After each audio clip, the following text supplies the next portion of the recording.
మేడ్చల్ జిల్లా Jawahar Nagar police station పరిధిలోని వంపుగూడ మోరి కాల్వలో గుర్తుతెలియని మృతదేహం కనిపించిందని స్థానికుల సమాచారం ఇవ్వడంతో పోలీసులు ఘటన స్థలానికి చేరుకుని మోరి కాల్వలో నుంచి మృతదేహాన్ని వెలికి తీశారు. పోలీసుల వివరాల ప్రకారం ఎల్లారెడ్డిగూడ బొందలగడ్డలో నివసించే మల్లేష్ మృతదేహంగా గుర్తించారు. వంపుగూడ మోరీ కాల్వలో చాపలు పట్టనీకి వెళ్లి కాలుజారి కాలువ గుంతలో పడి చనిపోయినట్లు పోలీసులు తెలిపారు.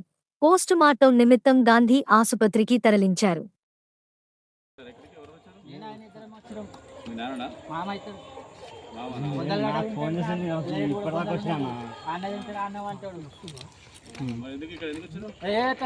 చేపలు పడదామని వచ్చి వద్దు మామ దిగకంటే దిగిండు ఏమో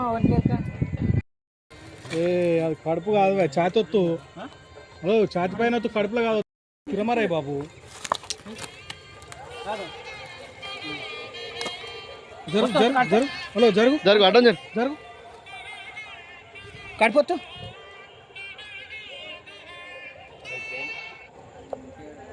హలో